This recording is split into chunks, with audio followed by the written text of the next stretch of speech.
Bueno, buenos días.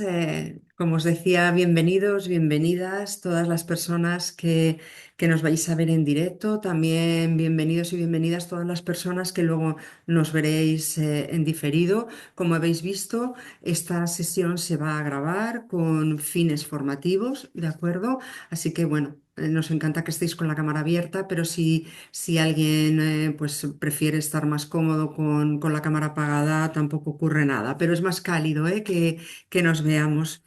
Este seminario que organiza la Fundación Meta Hospice desde su aula de formación no es solo una instancia para informaros sobre el documento de voluntades anticipadas, sino que tiene un objetivo más, ¿no? Cuando os inscribisteis seguramente veríais la información y entre ellos los principales eran, aparte de brindar esta información clara y confiable, promover la autonomía personal y el derecho a decidir sobre nuestros propios cuidados. Tenemos mucha suerte. Hoy desde el aula de formación nos acompañan tres profesionales que son los que os van a facilitar este seminario. Los tres forman parte del equipo de voluntarios y voluntarias de la Fundación Meta Hospice y es un acontecimiento importante que nos hermana con países con los que compartimos mucho más allá del idioma. Y por eso queríamos que, aunque estuviese abierto a cualquier persona que se quiera inscribir, poner especial atención y cariño tanto en el país de Argentina como en el de Chile. Nos acompañan hoy, como os decía, Mónica Fushini, de Chile. Mónica es chamana y canalizadora certificada, es tarotista terapéutica y ofrece acompañamiento espiritual en proceso de crecimiento personal. Roberto Platoni también nos acompaña desde Chile, es médico anestesiólogo y tiene más de 45 años de trayectoria como tal. Ahora también, además de sanar, quiere acompañar en el proceso de morir. Y la licenciada Paula Cillo, que nos acompaña desde Argentina. Ella es psicóloga, psicotraumatóloga, terapeuta y supervisora de MDR y es experta en duelo de adultos. También en formación integral en acompañamiento al final de vida. A los tres, muchísimas gracias por aceptar este reto de hermanarnos, de aunarnos, que es muy bonito. Y bueno, pues por mi parte no quitaros ni un minuto más y cuando queráis podéis empezar. Bueno, buenos días, buenas tardes, como dice Guillermina, dependiendo del lugar en que nos encontremos. Eh, Antes de comenzar eh, mi parte, quisiera comentar esta diapositiva que estamos viendo, que es una pregunta para todos quienes asisten a este seminario, para quienes lo vean después también, y es cómo has imaginado el cómo te gustaría morir. Entonces, a través de esta diapositiva queremos invitarlos a pensarlo, un poco también a sentirlo, a imaginarlo, mientras iniciamos y desarrollamos este seminario, ¿no? Es una pregunta interesante porque suele no ser algo que consideremos en nuestra vida cotidiana y tiene mucho sentido con lo que vamos a compartirles, ¿no? Bueno, por mi parte, quizás también unido a todo lo que vamos a conversar, eh, la vida es la que nos va orillando, ¿no es cierto?, hacia dónde queremos ir llevando nuestra existencia. Y parte de mi vida ha sido también en torno al morir de mi madre en lo particular, que ocurrió estando yo muy joven. Y entonces me invita a esta reflexión, ¿no? Eh, Cómo el morir es tan natural como el nacer. Y que el miedo y el rechazo a la muerte es un atavismo que debemos revertir como sociedad y como personas para cuidar nuestra salud emocional, mental y social. Y que parte importantísima de este proceso de replanteo frente a la muerte es pensarlo, ¿no? es tener presente nuestra finitud en lo cotidiano de la vida. Y así como lo dicen los estoicos, ¿no? El memento mori, que es recordar que vamos a morir y poder así vivir de una manera más humana y lo más sabio posible. Y por cierto, claramente, ¿no es cierto?, el prever también cómo quisiéramos vivir nuestra última etapa, que es algo tan significativo y tan trascendente para todos en lo personal y en lo familiar, ¿no? Y así entonces poder sentirnos más preparados y poder vivir estos momentos con mayor serenidad, dignidad, humanidad y naturalidad. Y para ello entonces vale esta revisión y esta toma de conocimiento de lo que son las voluntades anticipadas. En esta presentación vamos a dar información sobre lo que son las voluntades anticipadas, luego una breve reseña histórica de lo que va generando en el desarrollo histórico la necesidad de este documento y cuáles son los beneficios o algunos de los beneficios que puede aportar este documento. Con ello entonces doy paso a mi compañera Paula. Muchas gracias, Roberto. Buenos días, buenas tardes a todos y a cada uno donde se encuentren. Es un placer estar aquí hoy y ver que contamos con tantas personas. Yo quisiera contarles un poquito por qué estoy acá y les voy a contar así una intimidad, porque nos interesa mucho que este no sea un encuentro teórico. Si bien vamos a hablar de historia, como decía Roberto, de voluntades anticipadas, de conceptos, de leyes, estamos hablando de personas. Estamos hablando de personas que han sufrido, estamos hablando de nosotros, estamos hablando de nuestros amigos, parientes, seres animales. Somos parte de la naturaleza y como tal, la naturaleza en algún momento cambia y muere. Y nosotros también estamos en ese proceso. Proceso al que muchas veces rechazamos o tratamos de mirar para otro lado. Falta mucho, ¿no? Como no va a pasar. Y sin embargo, sí va a pasar. Y no es lo mismo que estemos preparados para ello a que no tengamos ni idea y cuando llegue nos encuentre y nos genere un estado de shock. Les voy a contar una intimidad, algo muy divertido, pero que a mí me hizo tomar conciencia hace algunos años durante la pandemia. Estaba conversando con dos colegas y una de ellas contó que estaba leyendo un libro que les recomiendo mucho, un libro precioso de Frank Ostaseski. Ahora si quieren les dejamos la reseña en el chat, que se llama Las 5 invitaciones. Y esta colega dijo, estoy leyendo un libro que me cambió la vida. Entonces le dijimos, ¿no? ¿Cuál es? Nos cuenta y le preguntamos por qué te cambió la vida. Y ella dijo, porque habla de la muerte. Entonces yo la miré, mi colega dijo, "¿Ah, ¿te vas a morir?" Y ella le dijo, sí. Y entonces, ¿pero estás enferma? Esta colega tiene 50 años, ahí tenía 50, ahora estará en 53, 4. Y le dijo, sí, claro que me voy a morir. No sabía que estabas enferma. No, no estoy enferma, pero me voy a morir. Como todos los que estamos aquí. Entonces yo las miraba, ¿no? Y decía, por supuesto que enseguida compré el libro, que es precioso y se los recomiendo mucho, y ahí empecé a tomar conciencia de que esto va a suceder. Por más que lo neguemos, que no querramos mirarlo, que sea duro. Yo sé que lo que estoy diciendo quizás les pone la piel de gallina, de pollo, como se diga en cada país. Es duro, es difícil, duele, pero va a suceder en algún momento. Simplemente no sabemos cuándo. Y no es lo mismo estar preparado, ¿sí? A saber qué es lo que nosotros vamos a querer y qué es lo que nuestros seres queridos pueden llegar a querer. Incluso si hay profesionales, lo que los pacientes pueden llegar a querer y respetar esto, retomando lo que decía Guillermina. Alguna vez alguien me dijo que hay un tiempo que se llama el tiempo de oro, que es el tiempo entre que estoy viviendo y que voy a morir. Y ese espacio que se abre nos permite pensar cómo quiero vivir mi vida.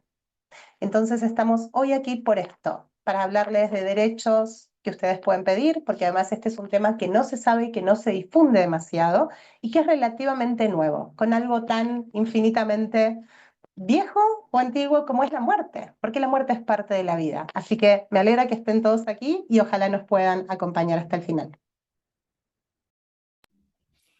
Gracias, Paula, gracias, Roberto. Bueno, hola a todos. Para mí también es un agrado que estén hartas personas aquí. Bueno, como decían mis compañeros, este documento es un derecho que tenemos como pacientes y me atrevería a decir que también es un deber para con nosotros mismos, nuestra familia y para las personas que amamos. En lo particular, me he relacionado con la muerte al ver partir a dos personas amadas, a mi padre y a mi abuela, pero también en mi trabajo como canalizadora y chamana, acompañando las almas post-muerte. Y en ambos casos he podido constatar que llegar a este momento sin preparación puede ser una decisión válida. Sin embargo, acarrea mucho sufrimiento innecesario y justamente morir con dignidad implica aliviar el máximo sufrimiento posible para poder dedicar nuestros últimos momentos en esta vida a una despedida en paz, sea solos o acompañados según nuestra preferencia, pero en paz. Este seminario busca dar a conocer este documento, pero sobre todo busca abrir la reflexión en torno al tema de qué significa para mí, para cada uno de ustedes, morir con dignidad, porque eso es lo que va a quedar reflejado en el documento de las voluntades anticipadas. Bien, antes de entrar de lleno en materia, me parece importante dar un poco de contexto histórico en relación a la muerte, porque hoy en día vivimos en una sociedad donde la muerte está muy medicalizada y en la gran mayoría de los casos la muerte se produce en el hospital. Pero esto no siempre fue así. Antiguamente, quizás lo habrán visto en películas o en series de época, era común que las personas murieran en la casa, con la familia cerca y recibiendo constantes visitas para despedirse. La tasa de mortalidad era muy alta y había una medicina menos sofisticada que la de ahora. Entonces la muerte era vivida como algo más cotidiano y natural, por supuesto, inevitablemente no exenta del dolor propio de una pérdida, ¿no? Pero posteriormente fue la iglesia la que tomó parte en el terreno de la muerte, siendo la encargada de tomar las decisiones frente al tema en la sociedad. La creencia de un juicio final post-mortem empezó a generar un evidente temor a la muerte y fue vista como algo por lo que sentir rechazo. Tanto así que en ese momento de la historia, estamos hablando Edad Media, lo normal era enterrar a las personas antes de 24 horas cumplidas desde ocurrida la defunción, que es algo así como, terminemos con esto rápido, ¿no? Y no era inusual que las personas fueran enterradas vivas. Afortunadamente, el conocimiento en medicina se fue perfeccionando cada vez más, encontrando opciones de tratamiento y solución a diferentes patologías, hasta entonces que eran incurables. Y así se hizo muy habitual dejar de morir en la casa para morir en el hospital, posicionando al médico como el que sabe y entiende de anatomía del cadáver. La muerte dejó de estar bajo el alero de la iglesia y pasó al terreno de la medicina como lo conocemos hoy. Bueno, ya teniendo una visión general del panorama actual en relación a la muerte y la medicina, vamos ahora sí a ver qué son las voluntades anticipadas. En primer lugar, es atingente saber que reciben también el nombre de instrucciones previas, voluntades previas, directivas anticipadas, testamento vital, actos de autoprotección. Este último es bien conocido en Argentina. Y ahora sí, las voluntades anticipadas es un documento formal en el que una persona en vida y a plena conciencia puede dejar por escrito aquellas preferencias en torno al momento de su muerte, tanto espirituales como médicas, para que sean tomadas en cuenta cuando la persona firmante se encuentre incapacitada para tomar sus propias decisiones, como por ejemplo en una situación de estado de inconsciencia, de demencia, un coma. Si bien desde siempre se ha podido dejar manifiesta nuestra voluntad a la hora de morir, lo cierto es que es relativamente reciente que éstas puedan ser expresadas y validadas en el ámbito médico hospitalario. Pueden darse cuenta que no estamos hablando de un documento que se escriba de un día para otro, ¿cierto? La voluntad anticipada es el resultado de un proceso en el cual debe haber reflexión, diálogo, comunicación y deliberación entre el paciente, el médico tratante y acompañantes, donde el profesional sanitario brinda la información necesaria para poder guiar estas decisiones hacia el mayor beneficio del paciente, tomando en cuenta su voluntad y su preferencia. Así es como las voluntades surgen en respuesta al conflicto ético que tenemos en la medicina actual, en el que a mayor avance tecnológico y posibilidad de alargar la vida, más necesario se hace identificar si realmente ese alargue supone o no una mejor calidad de vida y las consecuencias que esto pueda tener. Ahora bien, como pese a la gran relevancia que tiene este documento, como podrán darse cuenta, en la diapositiva siguiente pueden ver que en Latinoamérica recién desde el año 2010 se está implementando y formando a los profesionales del área en cuidados paliativos en esta materia. Al menos es así en el caso de Chile actualmente, en comparación a Estados Unidos, que partió esto en 1969, por ejemplo. Bueno, pero más adelante vamos a ver qué dice la ley chilena y argentina sobre este tema. Bien, sin duda, dejar las voluntades anticipadas acarrea muchos beneficios, pero vamos a revisar los que resultan más evidentes para no alargarnos demasiado. El primero y quizás el más obvio es facilitar la toma de decisiones. Decíamos antes que la medicina ofrece tratamientos sorprendentes para alargar la vida, pero que no necesariamente estos suponen mejorar la calidad de vida de la persona. Entonces, a la hora de decidir, por ejemplo, si tomar o no un tratamiento, si la persona está incapacitada para tomar una decisión, esta va a recaer en manos del equipo médico tratante y de la familia cercana. Cuando no hay un consenso, esto puede terminar en una discusión fuerte entre familiares o bien dejar la decisión en el personal médico, quienes van a tomar la decisión desde un criterio particular, a veces en beneficio de la calidad de vida y otras veces no.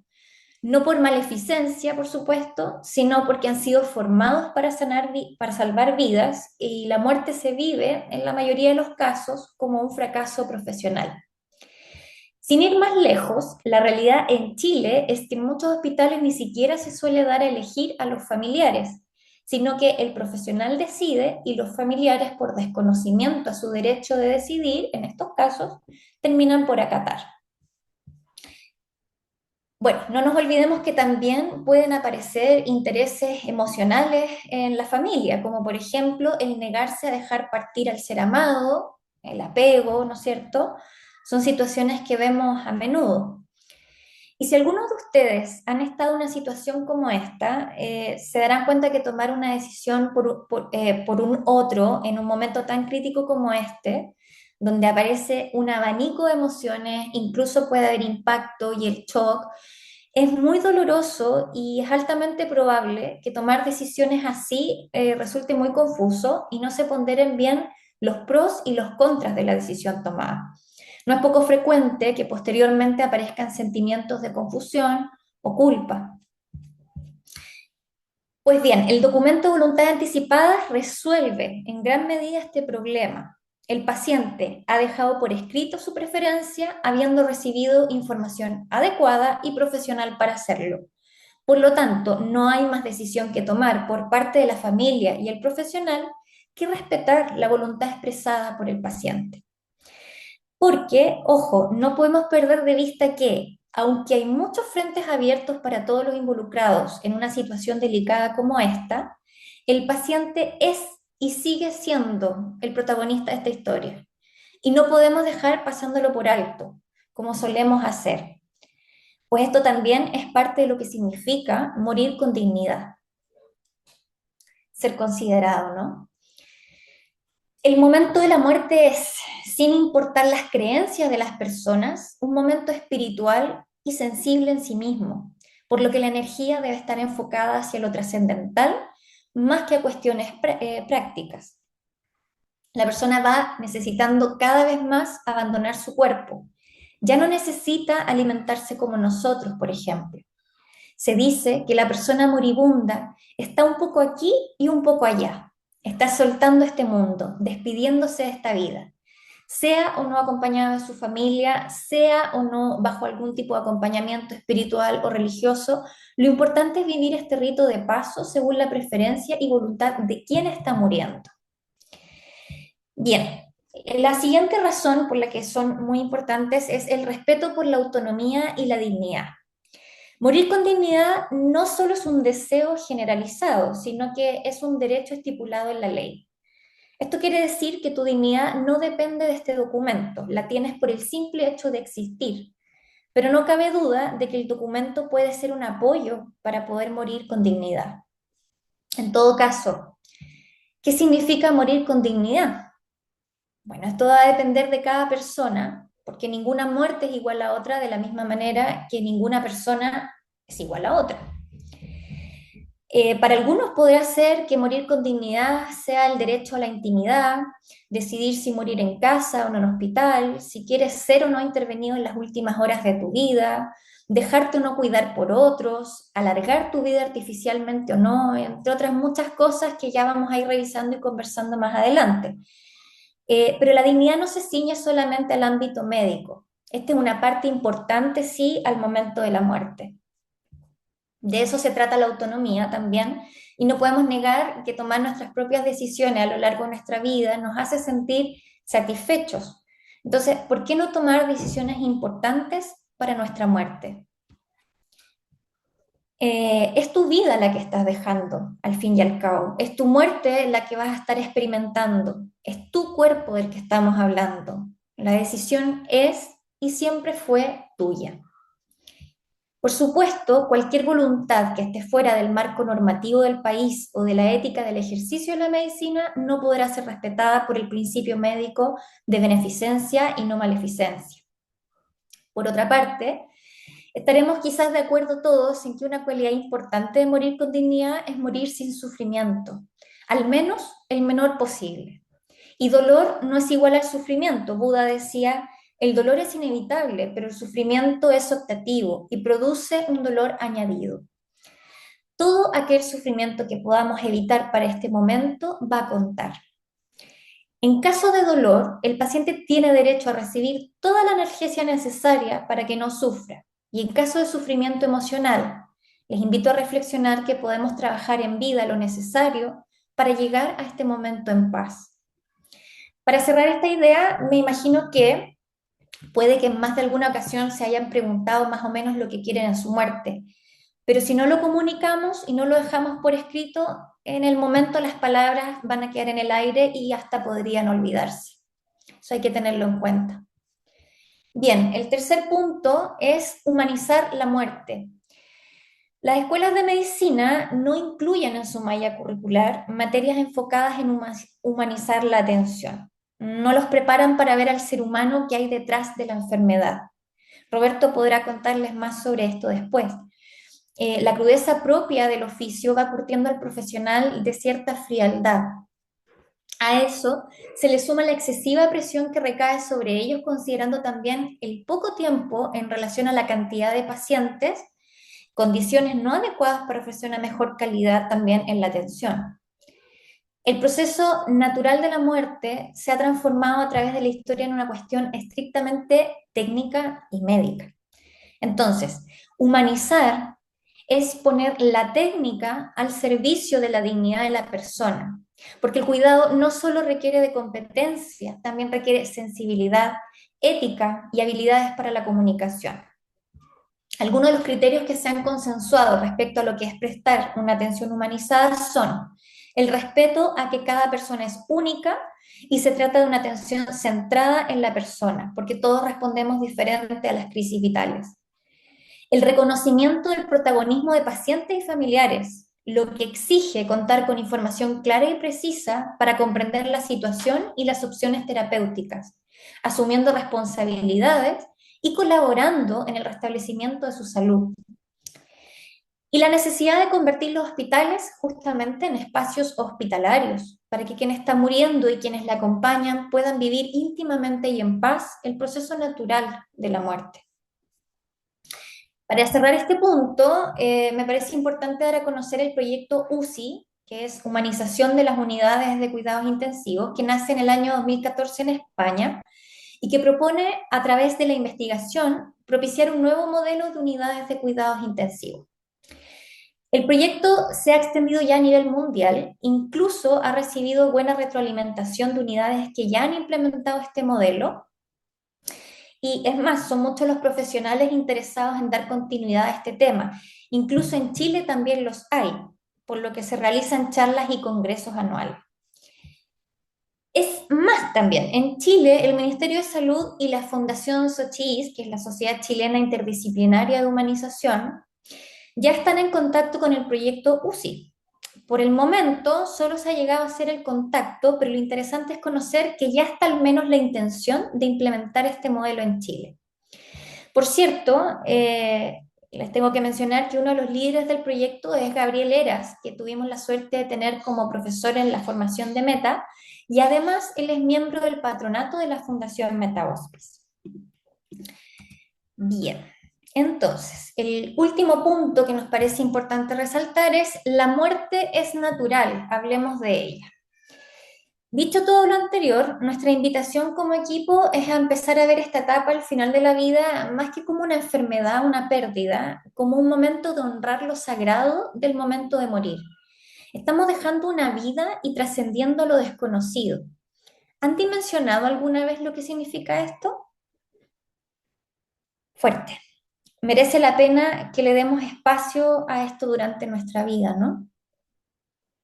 En ocasiones la muerte puede mostrarnos una cara que no nos suele gustar.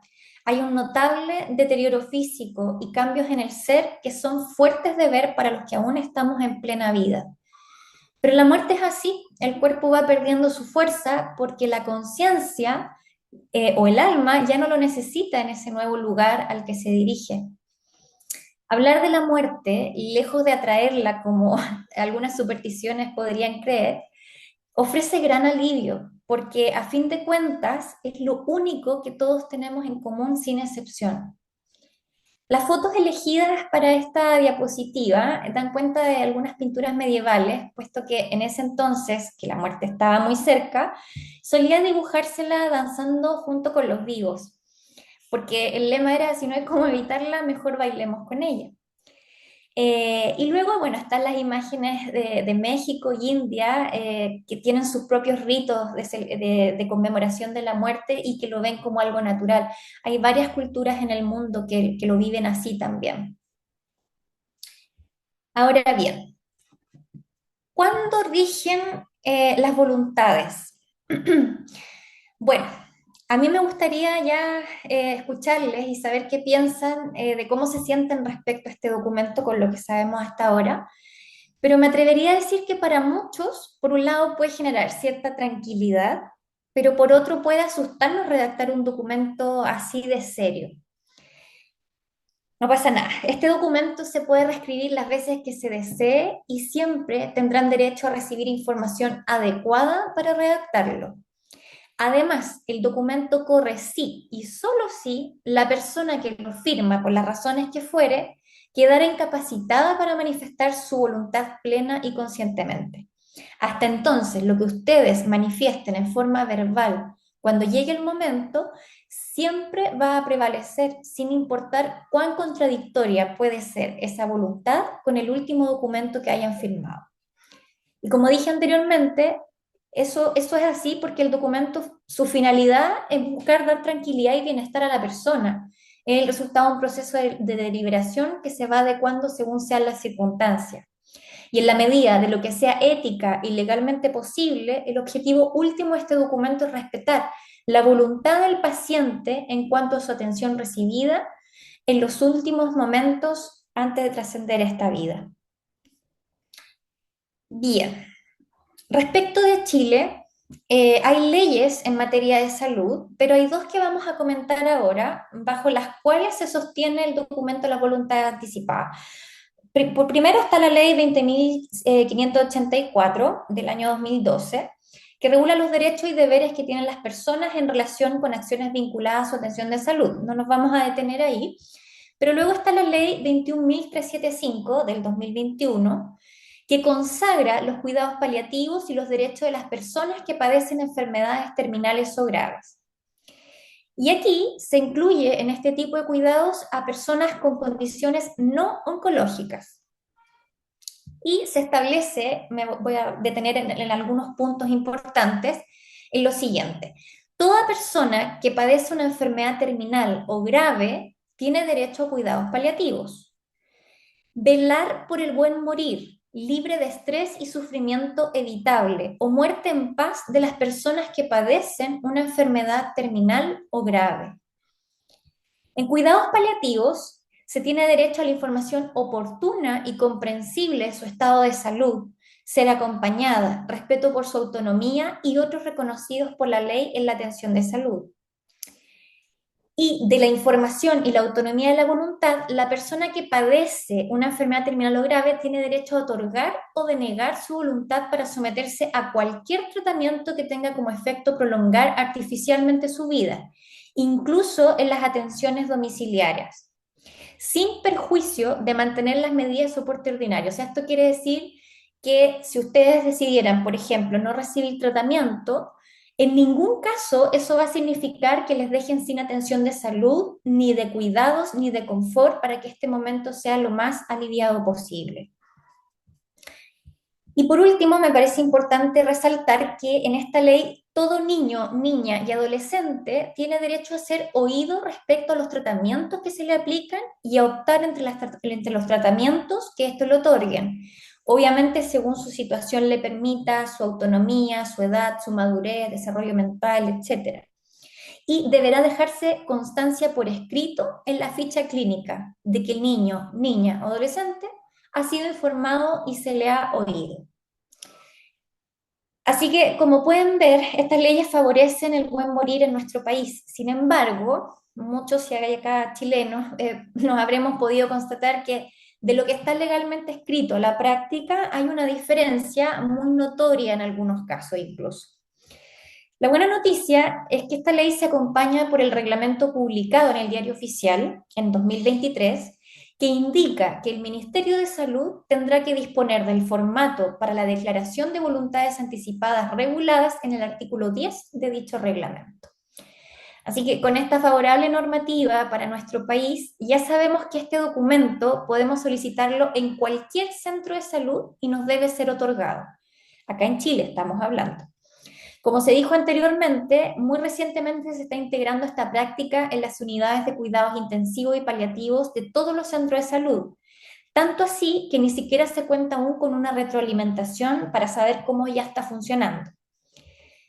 De corazón, espero que ninguno de ustedes esté ahora en condición de solicitar este documento, pero si fuera el caso, no se sorprendan si les preguntan de qué estás hablando cuando solicitan este documento de las voluntades.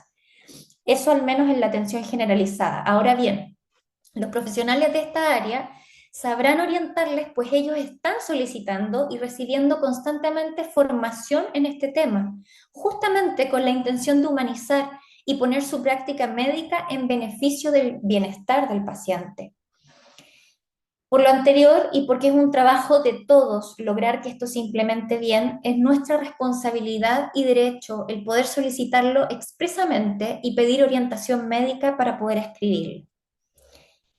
Bien, con esta información doy paso a Roberto para que profundicemos y conozcamos cómo es el documento acá en Chile.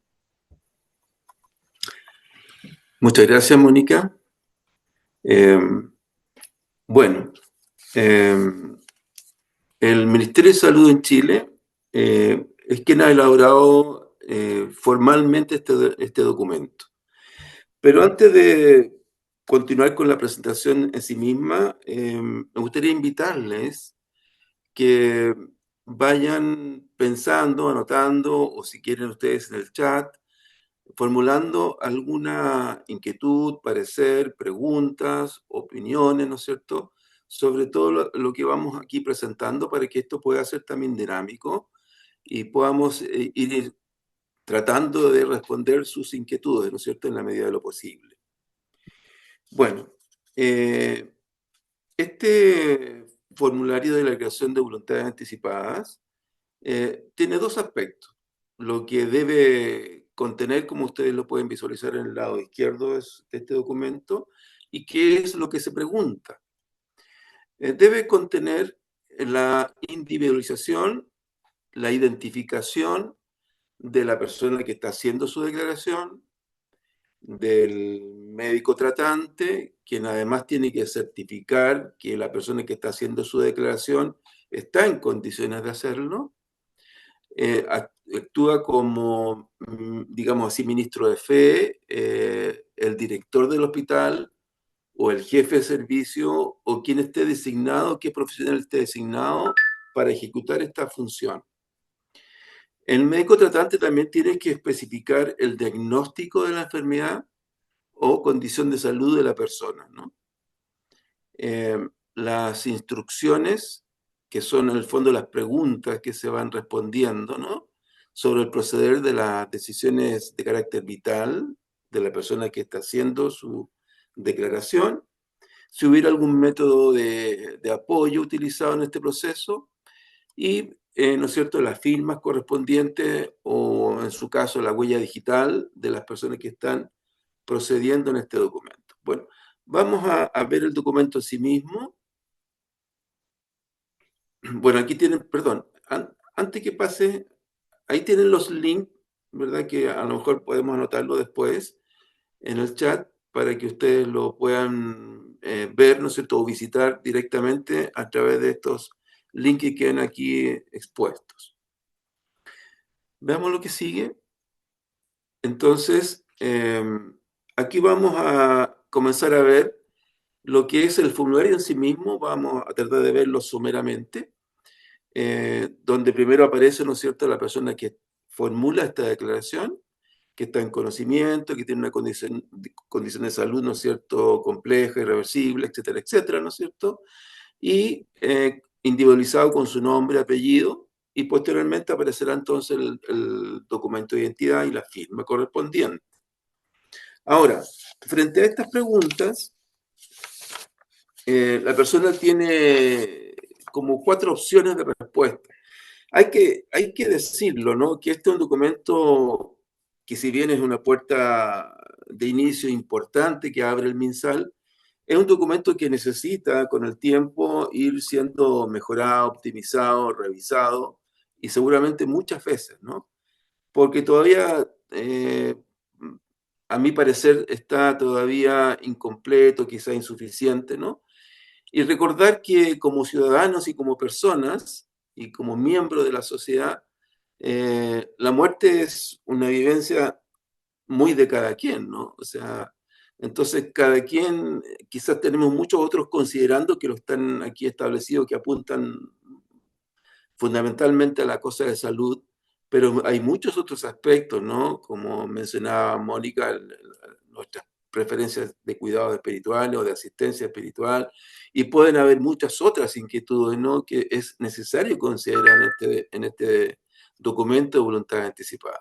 Pero por lo pronto es lo que hay, ¿no?, al menos acá en Chile. Entonces, viendo las preguntas más importantes o que requieran mayor aclaración, la primera es, ¿no es cierto?, si tengo indicación de hospitalización, si yo acepto aquello o no, ¿no? Si estoy de acuerdo, en desacuerdo, si no quiero decidir o no lo sé aún. Y esas son las respuestas que van a ir en cada una de las preguntas, las posibles respuestas. Luego, ¿no es cierto?, si quiero o no someterme a una reanimación cardiopulmonar. Y aquí cabe poner en contexto, ¿no? Estamos hablando de una enfermedad terminal o una enfermedad grave. Por tanto, algo que aparece como muy importante es, posterior a este procedimiento, si mi calidad de vida va a mejorar en algo o va a ayudar en algo, o quizás si va a mejorar mi expectativa de vida, ¿no?, en el caso de una enfermedad grave. Para que entonces en ese conocimiento y contando con esa información, llegar a un acuerdo y este es un punto que yo quisiera resaltar, ¿no? Llegar a acuerdos entre la persona que está en su proceso de enfermedad, la familia que lo acompaña o las personas que lo acompañan y, por cierto, el equipo de salud, ¿no? Entonces, esos acuerdos son muy importantes.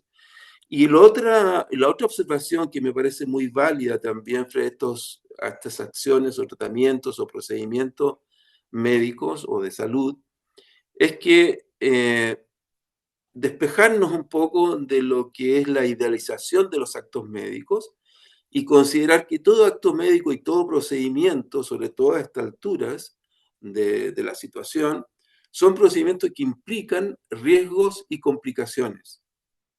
Por eso digo, ¿no?, que hay que evaluar bien si este procedimiento va a mejorar o va a empeorar mi calidad de vida, ¿no es cierto? O incluso puede tener implicaciones de...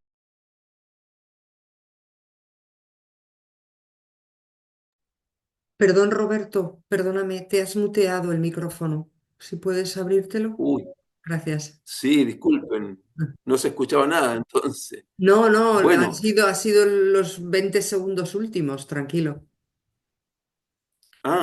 ok. Entonces, no sé si se alcanzó a escuchar lo del Quedaste, formulario. quedaste, Roberto, explicando que estos tratamientos que suponen, o sea, que pretenden alargar la vida, tienen Ok. consecuencias y no siempre van hacia una mejor o peor calidad de vida. Sí, claro, cuando se me plantea, ¿no es cierto?, la posibilidad de si quiero someterme o no a una reanimación cardiovascular, si quiero o no someterme a una ventilación artificial, en el caso que yo no pudiera respirar por mí mismo, y algunos otros procedimientos, no sé si me voy a reiterar, pero que es importante decir que tengo que evaluar con la debida información que el equipo de salud tiene que proporcionarlo, ¿no? Y si no, yo preguntarlo.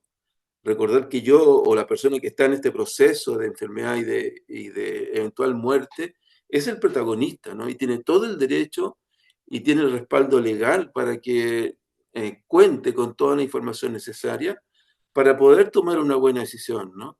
Hay personas que a lo mejor van a querer dar la lucha hasta el final y tomar todos los riesgos que implica aquello para dar esa lucha. O habrá otras personas que no, ¿verdad? Que prefieran un desarrollo natural y preferir, ¿no es cierto?, una mejor calidad de vida.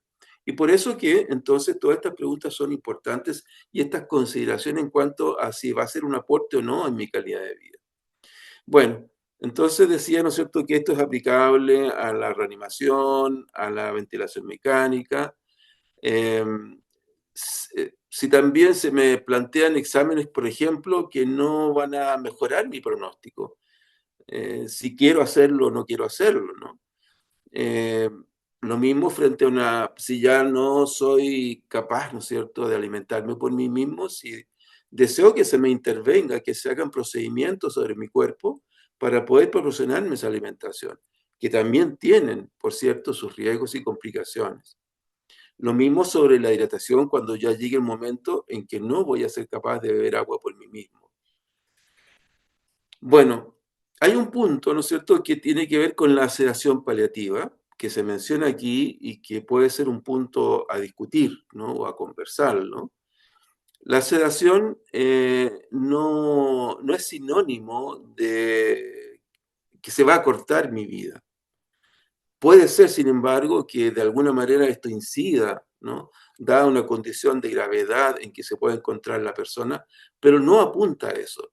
La sedación apunta a disminuir la conciencia de la persona, que puede llegar incluso a un nivel de cierta inconsciencia, pero que es transitoria, por eso se habla de sedación paliativa, y que está apuntando a aliviar un sufrimiento que en ese momento sea intolerable para la persona, ya sea por dolor, ya sea por agitación, ya sea por náuseas, vómitos, otras situaciones que sean no manejables con un tratamiento oral o un tratamiento normal o habitual.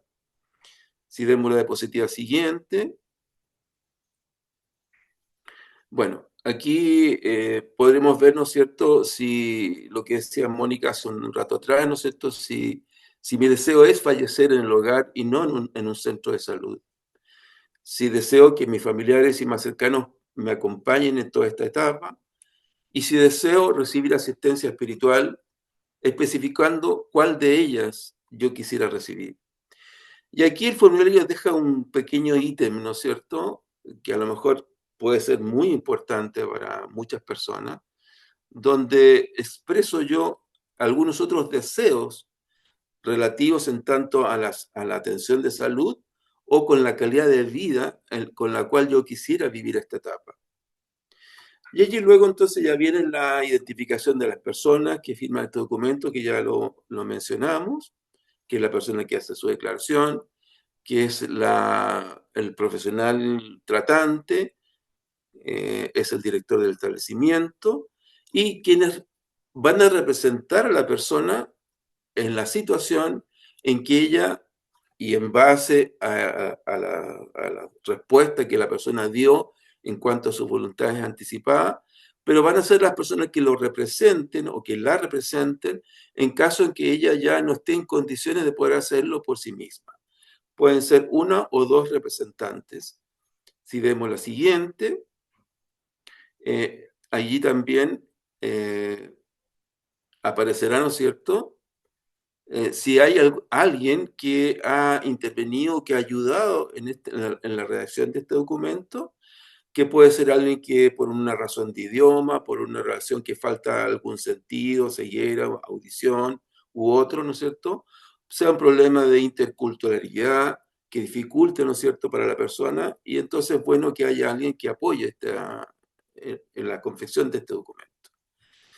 Bueno, a continuación está el formulario de declaración de voluntad anticipada de niños, niñas y adolescentes, que básicamente es el mismo que ya vimos, que tiene la diferencia fundamental, que está en la parte final del mismo, ¿no es cierto?, que es quien lo representa, que habitualmente puede ser el padre o la madre, o en ausencia de ellos, ¿no es cierto?, algún representante legal para que tome las decisiones en caso en que el adolescente, en el acompañamiento con su familia y con el equipo de salud, pueda tomar directamente sus decisiones. En ese caso, que no pueda, va a ser quien lo represente. Si vamos a la diapositiva siguiente, es hacer presente que en Chile no existe un registro nacional de voluntad anticipada. ¿Esto para qué serviría, no? Porque en cualquier centro de salud se pueda recurrir a esta información centralizada donde estaría el documento de voluntad anticipado de la persona y no haya que confeccionarlo cada vez en cada centro o en cada lugar que la persona lo necesite, ¿no? Bueno, vamos para allá, de a poco iremos avanzando. Y el mensaje final, bueno, antes de eso, ¿no? ¿Qué pasa si yo preveo o pienso en que puedo tener un accidente y quedar incapacitado de hacer en su momento, ¿verdad?, este documento? Cabe la posibilidad de hacer este documento de forma escrita, en forma legalizada, frente a un notario en el caso de Chile, y llevado a una escritura pública, para que tenga ese valor y que pueda ser considerado entonces en los centros de salud, en la situación en que ya la persona no puede por sí misma hacerlo, ¿no?, por la condición en que se encuentra. Entonces, si ustedes lo quisieran, ¿verdad?, pueden también acudir a esta opción, ¿no es cierto?, de hacerlo en forma legal. Y bueno, y por sobre toda esta documentación es la invitación una vez más, ¿no es cierto?, a que este tema se converse al interior de la familia, que en lo personal lo consideremos, ¿no es cierto?, y lo prevamos, ¿no?, que lo anticipemos, ¿no? Así que esa es la invitación y uno también de los desafíos que queremos plantear para ustedes a través de esta seminario. Y dejo entonces la palabra ahora a la compañera Paula. Si me perdonáis un momentito porque hay una pregunta en el chat Sí, que resulta muy interesante y a mí me gustaría que pudieseis aclarar desde Chile si el documento de voluntades anticipadas se puede hacer antes, en cualquier momento, en cualquier estado de tu vida, o solamente se puede solicitar y se puede hacer cuando ya tienes una enfermedad con un diagnóstico, con un pronóstico irreversible. Sí, interesante, muy interesante la pregunta. Tiene que ver con lo último que mencionaba, ¿no? Efectivamente, este documento se puede hacer en cualquier momento sin tener una enfermedad, pero vía notarial, ¿no? O sea, vía legal, digamos así. Pero tiene que ser llevado a una escritura pública para que eso sea considerado después en los centros de salud. Por lo pronto, si uno lo quiere hacer en los centros de salud, solamente sería en esas condiciones, ¿no? En caso de una enfermedad terminal o en caso de una enfermedad grave, donde quepa, donde sea pertinente hacer este documento en el centro de salud. Si es en el caso de una enfermedad terminal, se agrega además, ¿no es cierto?, la condición que haya una situación de sobrevida no superior a 12 meses. No sé si con eso queda respondida la consulta. Sí, sí, muchísimas gracias. Bueno, muchas gracias. Gracias, Roberto y Mona. A mí me gustaría, antes de hablar de Argentina, que reflexionemos por un segundo en lo que decíamos al inicio. Todos vamos a transitar por este momento entre el final de vida y la muerte, que nosotros lo entendemos como una transición. Es las dos caras de la misma moneda.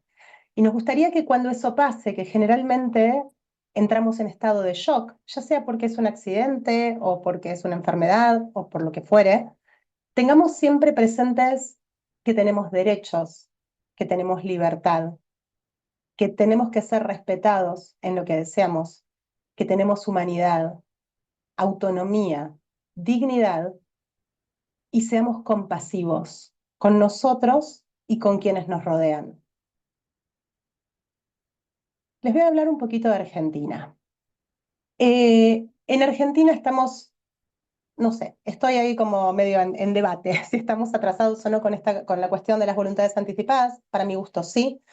En mi búsqueda acerca del material que iba a presentar hoy, yo soy psicóloga, no soy abogada, no soy escribana, ni mucho menos, así que me ubico humildemente en mi rol, pero sí he tenido situaciones personales donde he tenido que ponerme firme con mis hermanos para poder ayudar a, por ejemplo, a nuestro padre a transitar de una manera amorosa su final de vida. Por eso me interesa estar acá y contarles también para que ustedes tengan claro ese derecho, para ustedes y para sus familiares y amigos y seres queridos. En Argentina vamos a encontrar lo que se llama acto de autoprotección, ¿sí?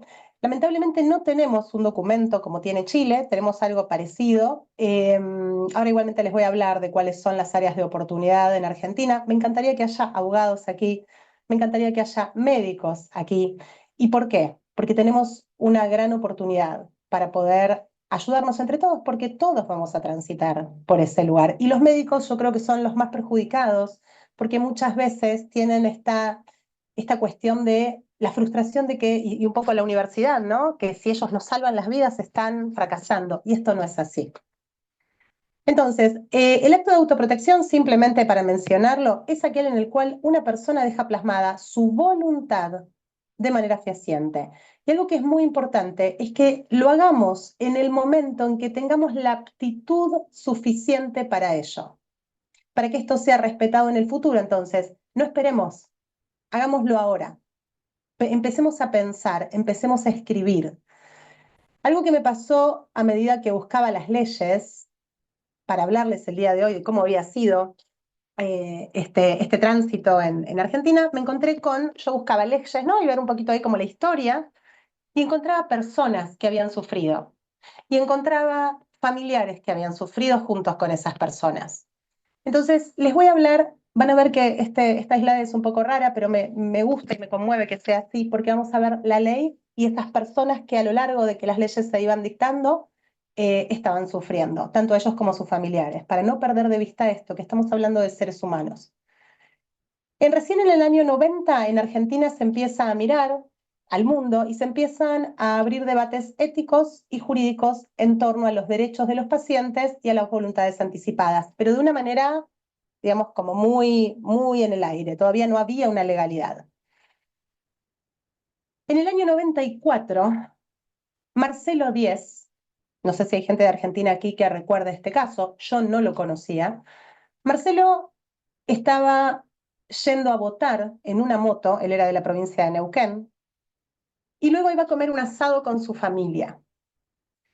Marcelo tiene un accidente donde tiene una fractura temporo-occipito-parietal. Queda en estado vegetativo. Tenía 30 años. Yo voy a leer, y les pido disculpas, pero quiero leer exactamente lo que dijeron estas personas, porque para mí realmente es muy importante traerlos a la mesa el día de hoy. Marcelo era hijo de Trude y de Andrés. Él tenía una hermana que se llamaba Adriana y Andrea. Estas fueron las personas que lo acompañaron y sufrieron, y dos de ellas incluso murieron, mientras él estuvo durante 20 años en un estado vegetativo, porque no había una ley que lo amparara. Cuando Marcelo tenía 13 años, estaba viendo un documento en una revista, cuenta esto Adriana, su hermana, y le dijo, estaban hablando en ese momento de una chica en Estados Unidos a la que habían tenido que desconectar porque había estado en estado vegetativo. Y él le dijo textual, si me pasa algo así, me dejas morir. ¿Sí? Tenía él 13 años, 14 años en ese momento y su hermana 13. Marcelo a los 16 años de haber dicho esto, pero él no redactó una voluntad anticipada, ni siquiera teníamos el documento, Marcelo tiene un accidente donde queda en estado vegetativo. En ese momento, Marcelo es llevado a su casa, ¿sí? Donde recibe cuidados, estaba siendo alimentado por una sonda que estaba conectada a su intestino. Su madre y su padre se dedicaron a cuidarlo durante los años que siguieron. Al año de Marcelo tener este accidente, su mamá enferma de cáncer. Al año.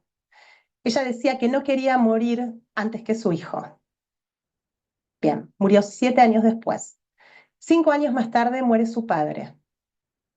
Sus hermanas, Adriana y Andrea, y traigo los nombres porque a mí me parece muy importante que tengamos conciencia de que hablamos de personas que sufren cada día y cada noche, ellas inician una batalla legal donde se encuentran con posturas, no voy a mencionar para no entrar en debate ninguna, pero las posturas eran, Adriana decía, mi hermano no quería vivir de esta manera, pero claro, no había nada firmado, no había un documento y no había una ley. Entonces lo que se encontraban era estas dos hermanas que, como no hay nada escrito, no hay nada que podamos hacer.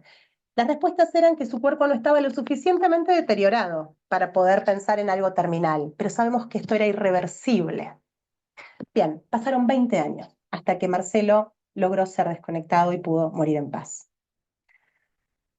En el año 2007 tenemos dos provincias pioneras, y 2008, perdón, Río Negro y Neuquén, que dictaminan sus leyes provinciales y empiezan a hablar de voluntades anticipadas. Yo no voy a detenerme en las leyes, simplemente se las voy a mencionar.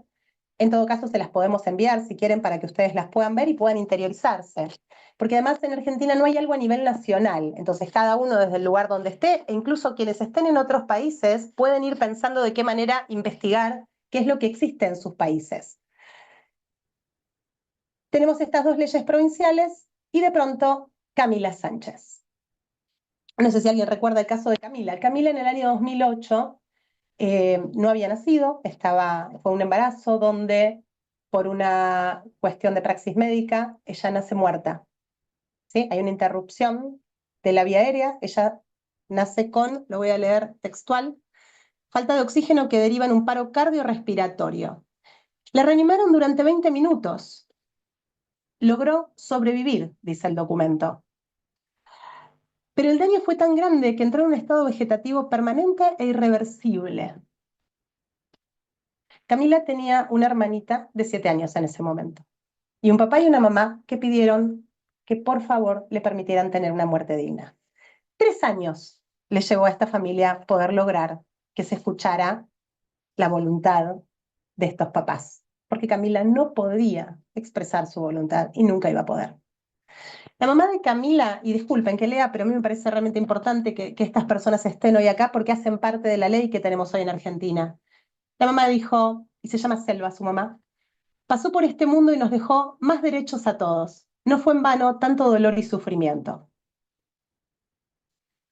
Corría el año 2009 y tantos casos más, yo estoy haciendo un recorte simplemente, en el cual se dicta la ley de los derechos del paciente. Una ley bastante general, pero logramos una ley. Es muy interesante porque se habla del principio de autonomía, de dignidad, se empieza a hablar del consentimiento informado, del derecho a la privacidad. no voy a entrar en el tema de la ley específicamente, pero tenemos una ley. Y aquí llega Melina González, junto a su mamá, Susana. Melina tenía 18 años. Se fue a un viaje de egresados.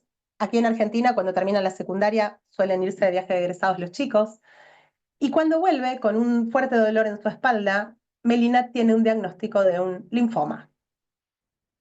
Ella recibe quimioterapia y radioterapia durante un año. Melina lucha por su vida hasta que le dicen que este linfoma iba a seguir creciendo y que ella no tenía oportunidad de poder pelear contra él.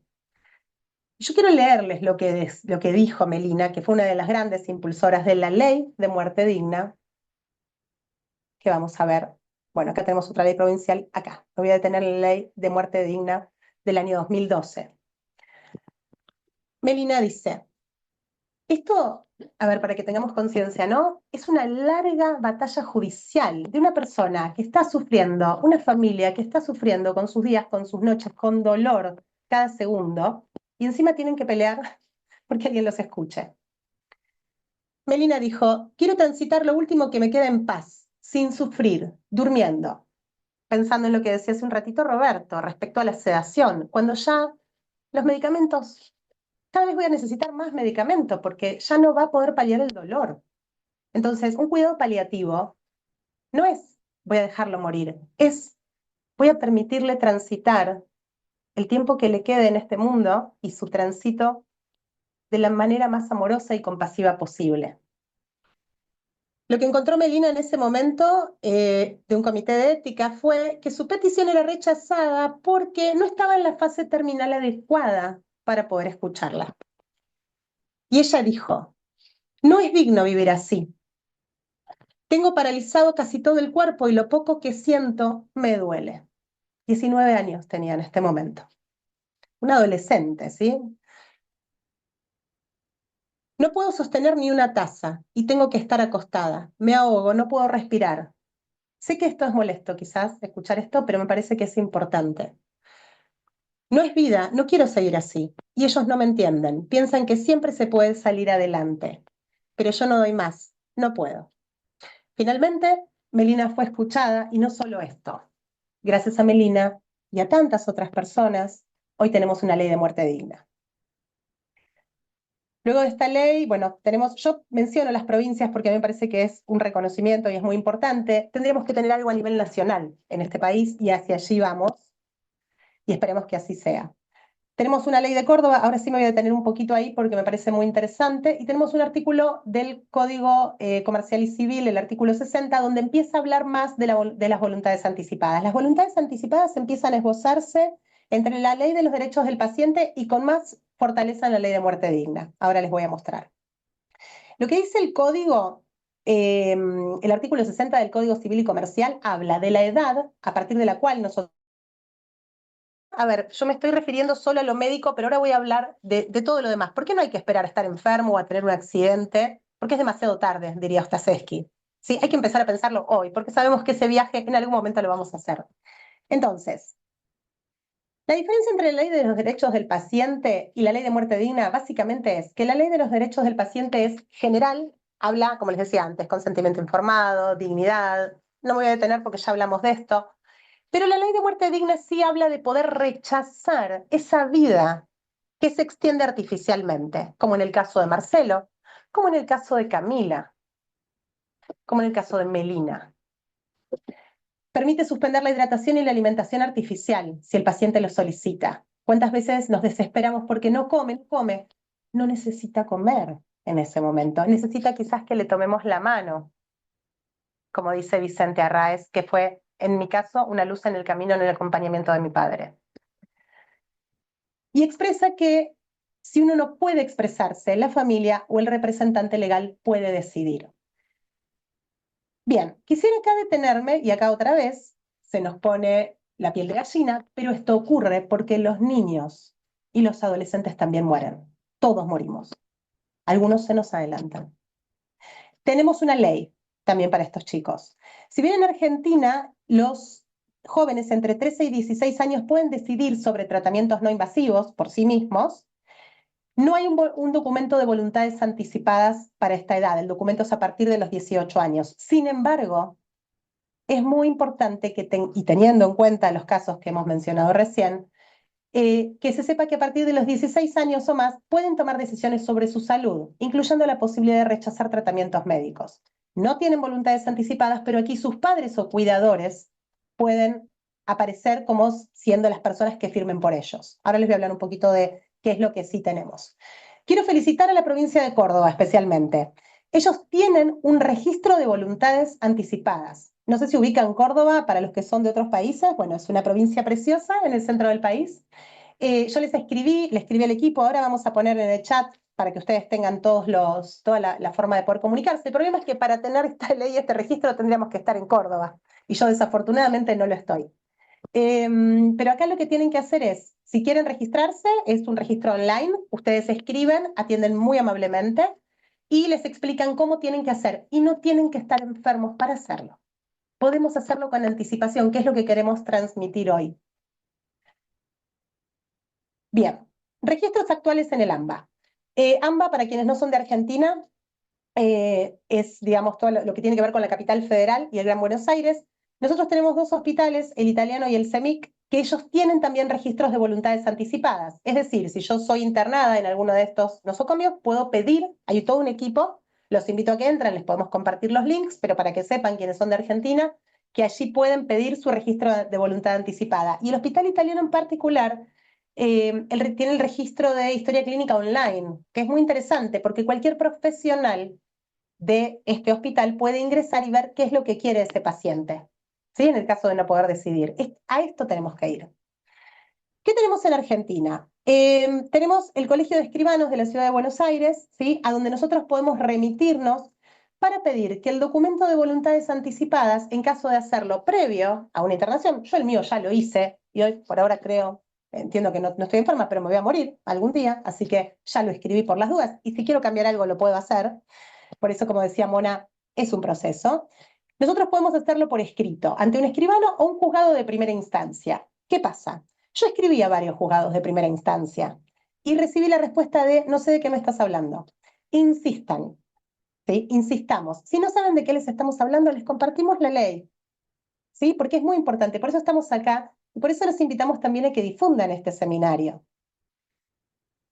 También, disculpen, acá les vamos a enviar el mail para que puedan mandar un mail si necesitan o un correo preguntando y muy amablemente el Colegio de Escribanos les va a responder. Bien, la voluntad anticipada tiene un alcance más allá de la asistencia sanitaria. Yo puedo elegir cómo quiero morir, si quiero que sea en un hospital, si quiero que sea en una sala, puedo pedir en una sala, quizás en un centro privado, pero esto es algo que podemos hablar. O puedo pedir, si están dadas las condiciones, morir en mi casa, quizás con mi mascota cerca, en un lugar calmo, tranquilo. Esto es algo que vamos a tener que hablar con nuestras familias, con nuestros amigos y con nuestros médicos. Nosotros no tenemos un documento como el que tiene Chile, lamentablemente, tenemos algo parecido. Este es el documento de PAMI, ¿sí? Para quienes están en Argentina. Tenemos preguntas así como muy, muy cortitas, muy básicas. Yo le llamo esto documento estructurado, ¿sí? Porque tiene así como algunas preguntas, pero no cubre la totalidad. No me voy a detener en el documento, se los podemos enviar para que lo lean. Lo que sí me interesa es que sepan, bueno, acá lo mismo, las firmas y demás, no quiero robar tiempo con esto. Me interesa que sepan que podemos escribir un documento abierto, es decir, tomar un Word o una hojita en blanco, ¿sí? Esto es lo que dice la ley, de hecho, y podemos poner nuestro nombre, apellido, cuándo nacimos, que somos mayores de edad, etcétera, etcétera, y en plenitud de mis facultades mentales, con lo cual los invito a que lo hagamos ahora, porque yo no sé cuándo puedo dejar de tenerlas. Entonces, es importante que lo vayamos pensando y escribiendo también. Miren lo que pasó con Marcelo y con hermanas que estuvieron 20 años luchando porque él no había podido hablar en su momento, no lo había escrito porque no sabía. Entonces, este sería el texto inicial, se los vamos a compartir para que lo tengan también. Y acá me gustaría detenerme en los desafíos actuales en Argentina. Esta es información muy interesante que fuimos recopilando con mis compañeros. Tenemos una falta de difusión y conocimiento de la población y los profesionales importante. Tenemos diferencia en la aplicación según jurisdicción. Miren qué interesante esto. Como si bien hay un registro, si yo voy a un colegio de escribanos, notarios en Chile, pero en Argentina les decimos escribanos, supongamos que yo vivo les voy a hablar de Buenos Aires, ¿sí? Buenos Aires está dividido en la capital federal y en la provincia. Si yo tengo un accidente en la provincia y tengo mis voluntades anticipadas hechas en provincia y registradas en provincia con un escribano, yo escribí, fui al escribano, pagué, ahora les voy a hablar de eso, me quedo tranquila de que si algo me pasa, se va a cumplir mi voluntad anticipada. Pero ¿qué sucede? Si me pasa algo en capital, ese documento no tiene validez. Y muchas veces sucede que si yo tengo un accidente en provincia, puedo ser derivada a capital y viceversa. Para lo cual yo tendría que, voy al último punto, tendría que tener un documento en lo que es el colegio de escribanos en provincia y uno en capital. Con lo cual tendría que pagar 2 documentos. Les voy a hablar un poquito del tema de gratuidad, y me adelanto un poco, disculpen por eso. Lo que dice el Colegio de Escribanos es que este trámite tiene un valor, esto es estimativo, después cada escribano, me contaba una escribana con la que consulté, eso lo evalúa cada uno, pero el piso es $500. Entonces, si yo quiero estar tranquila de que si tengo un accidente en provincia o capital, tengo que pagar al menos $1.000 para poder estar tranquila de que se va a cumplir mi voluntad anticipada. Esto no puede ser así, necesitamos que sea gratuito. Por eso digo, me encantaría que haya médicos, abogados y nosotros, personas, hagamos fuerza para que haya una ley de gratuidad en este sentido. Si quisiéramos estar cubiertos en toda la Argentina, saquemos la cuenta, tendríamos que estar pagando $14.000 más o menos, $13.000. Bien, este es el problema de las diferencias en la aplicación según jurisdicción. Necesitamos registros oficiales accesibles para médicos y familiares y necesitamos que sean nacionales. Hoy en día tenemos leyes provinciales, pero necesitamos que las voluntades anticipadas sean nacionales. Bien, ¿cómo pensamos las voluntades anticipadas? Y acá voy a ir a cuestiones concretas y los invito a tomar nota y los invito a reflexionar. Hablen del tema con alguien de confianza que sabemos que va a cumplir con nuestra voluntad, pero no porque estoy enferma, porque me voy a morir algún día. Hablemoslo hoy. ¿Va a incomodar? Perfecto, atravesemos la incomodidad. Lleguemos a acuerdos consultando, ¿vos podés hacer esto? ¿Sí? Yo te cuento cómo lo quiero. Incluso hay gente que a veces deja hasta el dinero para que esto se haga de esa manera. Elijamos 2 testigos que firmen el documento y den fe de que al momento de la firma estamos en pleno uso de nuestras facultades mentales. Infórmense con los colegios de escribanos, que les dejamos más adelante, o con escribanos de cada uno de su localidad.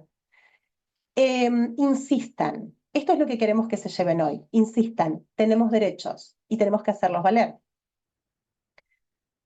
Bien. Ya para ir terminando, nos gustaría que pensemos cómo quiero que sean mis actos de autoprotección. Demos instrucciones claras sobre las actuaciones médicas. Yo no quiero un catéter. No quiero morir en UTI. No quiero morir escuchando personas que no conozco, gritos, sonidos que no sé ni quiénes son. Den instrucciones claras de lo que quieren, escríbanlo. Tomen decisiones sobre los tiempos, días, horas finales. Tomen decisión respecto a la donación de sus órganos. ¿Quieren donar sus órganos? ¿No quieren? ¿Con qué finalidad? Terapéutica, docente, de investigación. Y expliciten acerca de los ritos funerarios. ¿A dónde quiero que repose mi cuerpo o mis restos cuando yo no esté en este plano? Esto es muy importante para nosotros, pero es muy importante para quienes nos rodean. La cantidad de veces porque en el momento en que algo pasa, si yo no estoy preparado, el estado de shock hace que les cuento un poquito qué pasa con el estado de shock en el cerebro. Perdonen, pero no lo puedo evitar. Cuando estoy en estado de shock, se bloquean 2 áreas muy importantes del cerebro. El prefrontal, que es donde yo pienso con claridad, ¿sí? Donde yo tengo decisiones lógicas y sensatas, y todo lo que tiene que ver con la parte del hipotálamo. Sabemos que hay otros centros de memoria, pero el hipotálamo es el más importante. Eso se bloquea en un estado de shock. Entonces, no esperemos al shock y a que se bloquee. ¿Qué era lo que quería? No me acuerdo. Dejémoslo escrito, hablemos. Ah, cierto, Paula quería tal cosa, Juan quería tal otra. Está escrito, acá tengo el papel. Porque además para las personas que nos van a llorar y nos van a extrañar y van a hacer un duelo, no es lo mismo hacer un duelo diciendo cuánto te extraño que hacer un duelo diciendo cuánto te extraño y ¿habrá sufrido? ¿Habrá tenido miedo? ¿Habrá estado con un médico que lo trató bien? ¿Habrá estado con una enfermera? ¿Habrá estado solo? Si yo sé cómo esa persona quiere morir y cumplo su voluntad, No va a haber, probablemente no haya culpa, simplemente estoy cumpliendo su voluntad, esté de acuerdo o no. ¿Sí? Les dejamos algunas preguntas que pueden hacerse. Son ejemplos, ¿sí? Algunos ejemplos. ¿Cómo quiero morir en caso de tener un accidente o una enfermedad? ¿Quién quisiera que me acompañe en mis últimos momentos? ¿Quién no quisiera que me acompañe?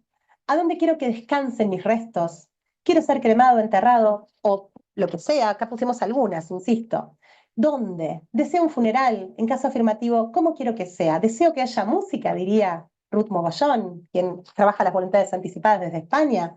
¿Deseo que lea poesía? ¿Que se lea poesía? ¿Cómo quiero ser recordado? ¿A quién le voy a pedir que cumpla mi voluntad? ¿Qué quiero o me falta o tengo pendiente que sea resuelto? ¿Con quién quiero que queden mis mascotas? ¿Quién quiero que se ocupe de eso? Es muy importante, da mucha calma, da mucho alivio.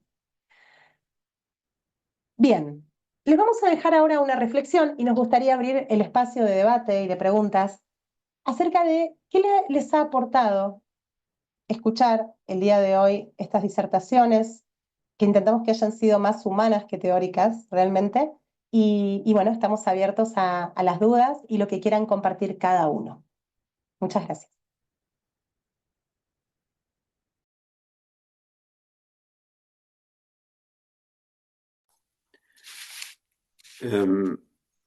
Me gustaría, si me permiten, hay un par de cosas que aparecen en el chat que me gustaría responder.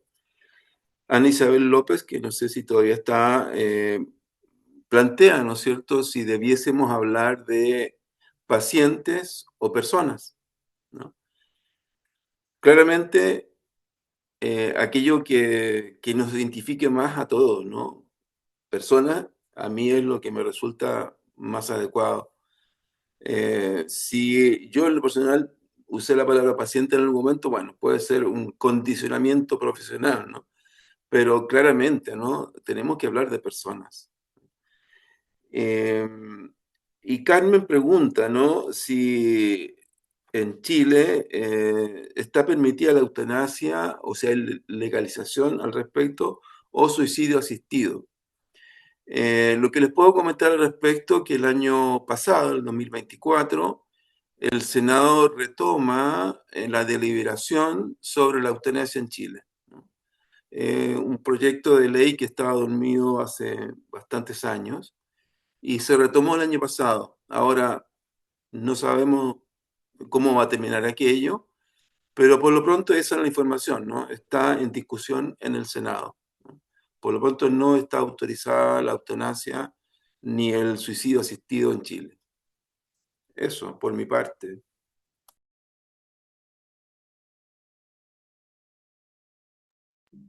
Acá Bárbara Me cuenta. gustaría, Ay, perdón, perdón, Mónica. No, dale, dale.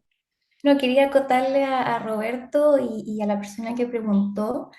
Yo creo que independiente, o sea, está claro que somos todos personas. Habrá una palabra para referirse a aquellos que están recibiendo un tratamiento médico, pero la palabra no debiera condicionar la dignidad que sí o sí esa persona tiene derecho a tener.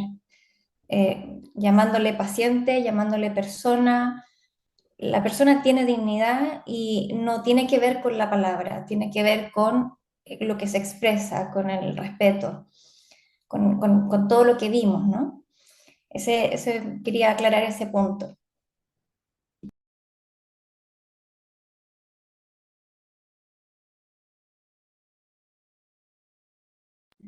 Paula, ¿tú ibas a comentar algo? Sí, Bárbara nos está comentando. No, no sé si Bárbara podés hablar o querés compartir. A ver, está con su hijita pequeña y se le dificulta el audio. Ok. Bien, Bárbara nos cuenta que ya está, les voy a leer, dice, estoy empezando a recorrer el camino legal ante juzgados y por ahora nadie sabe qué hacer. Es que es esto, ¿no? Yo cuando pedí el documento de voluntades anticipadas con el Ministerio de Salud, intercambiamos varios mails y eran, claro, está la ley, porque no tenemos un documento todavía. Por eso hablamos del documento abierto. Yo puedo escribirlo, puedo redactarlo. De hecho, hay muchos modelos en Internet. Lo que yo les recomiendo es que hablen con escribanos o mismo con el Colegio de Escribanos. Incluso si se comunican con el Colegio de Escribanos de la Ciudad de Buenos Aires, quienes están en Argentina, ellos tienen la información de las distintas jurisdicciones. Y hay un registro, lo que pasa es que no es un registro nacional, hay un registro en Argentina donde ellos pueden ingresar y ver qué es lo que sucede en cada provincia y si en alguna provincia hay una voluntad anticipada o no, o un acto de autoprotección. Así por eso también les hacíamos esta mención, ¿no? Porque así lo conocen. Pero es importante que esto se divulgue. Pensemos en el después, pensemos en el dolor. ¿Sí? Por eso nos importaba tanto bajarlo de lo teórico a lo práctico. Nos gustaría mucho si alguien nos puede compartir por qué eligieron estar aquí hoy, si han tenido alguna situación o si están pensando también en situaciones a futuro. ¿Alguien se anima a compartir? Paula, mientras esperamos esta participación y en relación a un planteamiento que hace Carmen Rivas, nos dice, no deberíamos tener nuestro testamento vital preparado sin esperar a estar enfermos. Claramente que sí, ¿verdad? Para allá vamos. Miren, todo este proceso a nivel mundial está muy en ciernes, muy en inicios.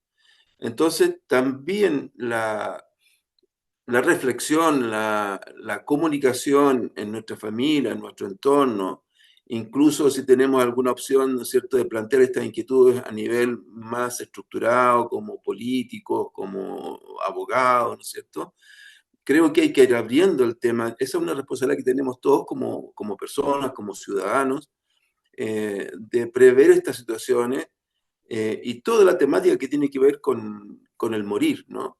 Y con la salud también, ¿no? En condiciones, particularmente cuando son enfermedades graves o terminales, ¿no? Que hay muchos déficits en torno a eso. Entonces, el mensaje que yo quisiera dar, ¿no es cierto?, es que sí nos preocupemos del tema, que prevamos como queramos, como yo quiero vivir ese momento y compartir esto con la familia y con la sociedad en general para crear conciencia sobre el tema. Eso, Paula. Gracias, Roberto. ¿Alguien más? Nos encantaría escucharlos realmente y saber qué se llevan incluso de este espacio hoy, si alguien se anima. Hola, buenas tardes. ¿Me oís? Sí. Hola, mi nombre es José Antonio Ranz y soy activista de la organización DMD, Derecho a Morir Dignamente, aquí en Madrid, en España. Paula preguntaba por qué estaba hoy aquí y es que me interesaba mucho conocer cuál era la realidad y la situación en otros países y me parecía muy interesante poder conocer qué ocurría en Argentina y en Chile. A mí hay un elemento de todo lo que habéis expresado que me parece interesante resaltar. En el caso de Chile, como Roberto nos ha explicado, la realidad del documento de últimas voluntades y cómo hay un diálogo entre la persona y el médico. Cuando la ley que rige en España, la ley de autonomía del paciente y últimamente con la ley de eutanasia, el planteamiento es de soberanía y de autonomía del paciente con respecto a la atención médica. No que se desprecie ese planteamiento de atención médica, sino que la voluntad es única y soberana de cada individuo. Y otra cosa distinta es que el médico tiene que respetar esa voluntad, ¿vale? Ahí podemos entrar en muchos debates, ¿vale? Porque una cosa es que la ley lo contemple y otra es que cómo entienden o cómo interpretan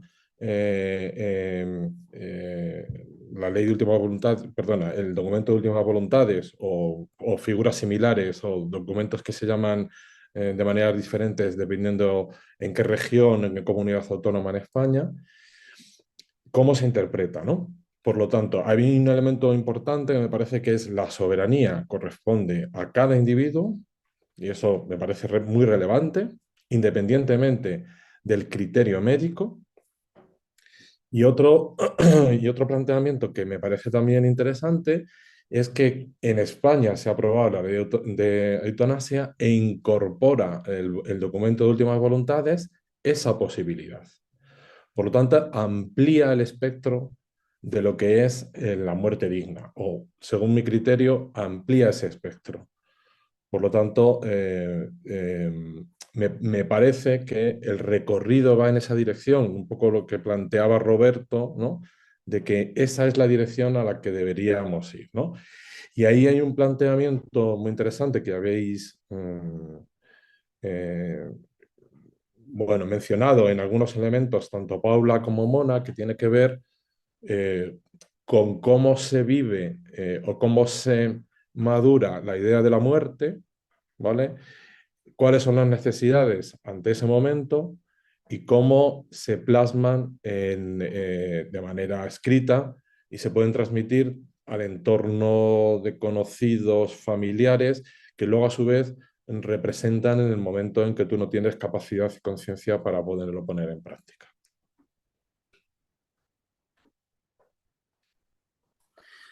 Bueno, muchas gracias por tu aporte. No, no recuerdo tu nombre porque apareces como Beatriz.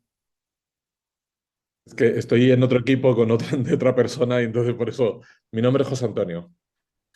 Muchas gracias, José Antonio, por tu aporte. Bueno, como tú bien dices, vamos en camino, ¿no? Esto es bastante reciente en todo el mundo, en Latinoamérica en particular, como lo mostraba Mónica, recién en el 2010 estamos como país, ¿no es cierto?, empezando este caminar, ¿no? Así que qué bueno lo que tú nos comentas, nos sirve también como guía, orientación de lo que está ocurriendo, bueno, concretamente en España, en Madrid. Así que, bueno, eso es lo que podría comentar en lo que tú nos planteas, ¿no? Muchas gracias. José Antonio, te hago una consulta. Nos contaban en un Dead Café recientemente, Javier Norro de España, que ya tienen una historia clínica digital, ¿verdad? En España. Sí, bien. Y que está incorporada a la historia clínica. Eso Perfecto, es, qué efectivamente. maravilla. Sí, porque hay un registro único en todo el territorio, en todo el territorio nacional. Se hace a través de las comunidades autónomas, o sea, regiones, lo que tú hablabas antes de provincia, sería como Bien, el caso de Córdoba que tú estabas explicando, pero a nivel nacional. Entonces, se incorpora en la historia clínica. Lo que ocurre que también hay diferencias en función de la agilidad o la incorporación de esos sistemas en cada comunidad autónoma y aún así, desde DMD lo que se plantea es la posibilidad de que los representantes tuyos tengan acceso o tengan físicamente tu documento para que también lo puedan presentar en caso de que el sistema informático no funcione. bien, perfecto. ¿Y es gratuito? O sea, ¿o Sí, tiene algún costo? sí, ese era un elemento que a mí me parecía importantísimo y Paula, cuando tú lo has mencionado, me parece que es fundamental porque eso forma parte de los derechos civiles que como derecho humano deberíamos tener. Y claro, si tú tienes que hacer a través de un escribano o un sistema notarial, pues eso supone dinero. Entonces, al final, ¿quién puede hacer esto? Mm, pues lo podrá hacer la gente que tenga capacidad económica, pero tiene que ser un derecho universal. O entiendo que tiene que ser un derecho universal. Y por lo tanto, estoy muy de acuerdo contigo en ese planteamiento. Muchas gracias. Sobre lo mismo, cortito, aportar de que en Chile, estoy pensándolo en este momento, ¿no? Si alguien quiere hacer su voluntad anticipada sin estar enfermo en notaría, no existe la posibilidad de cambiar. O sea, tendría que ser nuevamente levantar una nueva voluntad anticipada, una nueva escritura pública para hacer el cambio. Entonces, es un sistema todavía muy en cierne que tiene que mejorar mucho y, por cierto, debe ser gratuito. Sí, además que, bueno, el documento escrito es muy importante tenerlo para que llegado el momento no haya confusiones. Pero mientras tanto la situación acá sea la que es, siempre la invitación es a conversar, a hablarlo, a que así como hablamos de a dónde nos gustaría viajar o en dónde nos gustaría trabajar, hablar con nuestros cercanos sobre la muerte, hacerlo un tema más cotidiano, cosa que siempre más o menos haya una idea de qué es lo que ustedes hubieran preferido. Carmen Larose tiene levantada la mano.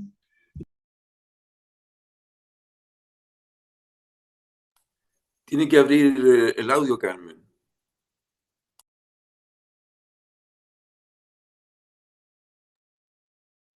¿Ahora?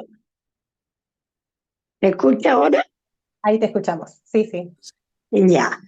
Sí, muy buenas tardes y agradezco mucho este tema porque puedo contarles un caso muy doloroso y que ocurrió con un hermano mío. Él eh, tuvo un cáncer en mes de noviembre y no le contó a nadie de su familia, a sus hijos, a mí que era su hermana que hablaba todos los días, no dijo nada porque él le habían dado plazo de 6 meses y él aceptó paliativos y y no quería ir, por supuesto, a ninguna clínica. Y resulta que a él le vino una obstrucción intestinal y debió internarse, lo llevaron a internarse y fue una tragedia. 16 días que lo tuvieron en la UCI, amarrado totalmente porque él se sacaba todo el aparataje o lo único que decía, yo quiero morir.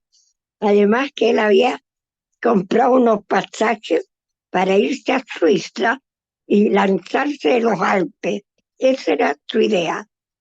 Y cuando yo le dije, cuando supimos, y 15 días antes de su muerte, que se lo dijo un hijo y él a mí, entonces yo le dije, pero ¿por qué lo hiciste, hermano?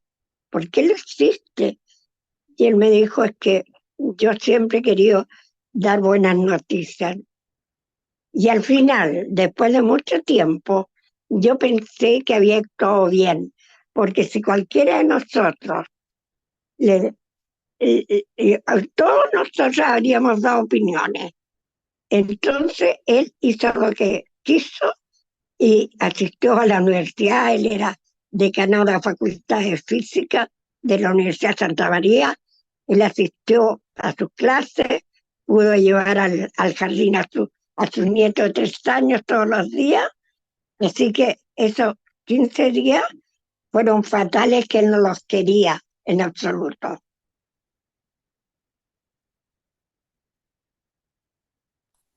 Muchas gracias, Carmen, por tu testimonio y mostrando también una realidad que debemos pensar, que debemos considerar y anticipar también. Muchas gracias.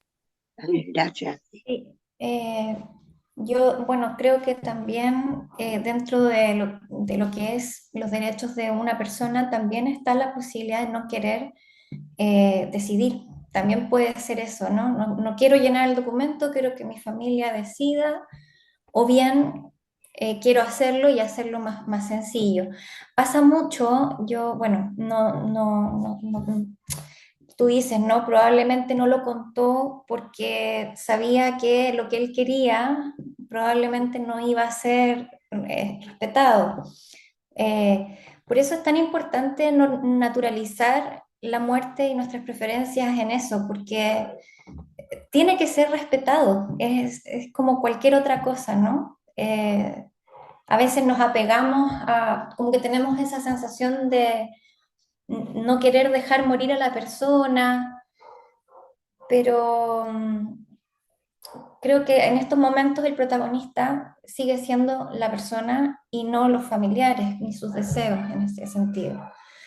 Y lo que tú cuentas de que estaba amarrado, claro, lamentablemente eso pasa. Acá en Chile hace poco conocí un caso también cercano, entubado, qué sé yo, y molesta, llega un punto en que molesta y se tratan de sacar todo, ¿no? Entonces está dentro de lo que hablaba Roberto, que quizá él lo puede explicar mejor, pero efectivamente los tratamientos que pretenden mejorar o alargar la vida más bien, tienen consecuencias y son muchas veces molestas para los pacientes, por eso la decisión es muy personal. Eso quería, no sé si Roberto quiere decir algo más o pasamos a Ernesto. Sí, yo creo que mejor que después, si hay tiempo, podemos complementarnos, escuchar a Ernesto en su planteamiento. Hola, ¿qué tal? Bueno, buenas tardes para todos. Hola Paula, hola Mónica, que ya nos conocemos de otras reuniones. A Guillermina solamente la he escuchado por audios y ahora un placer conocerla eh, por aquí. Bueno, les voy a contar mi aporte personal. Primero, gracias a participar, por dar su tiempo, su experiencia. Siempre en cada reunión aprendo muchísimo. Ernesto, se Sí, escucha mal, ¿no? No sé si soy yo o es tu audio. Ah, a se ver ahí, escucha un tanto. estamos Ahí más estamos. cerca. Ahí va mejor. No, ahí se volvió a cortar. Experiencia personal. Fue primero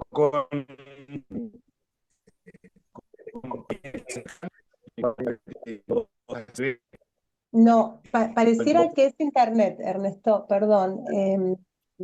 No sé si, como que se no, la corta. internet.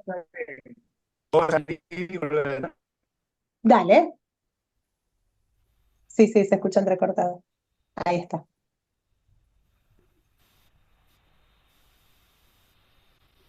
Ahí lo esperamos, Ernesto. A ver ahora. El tema es que no me acuerdo cuando.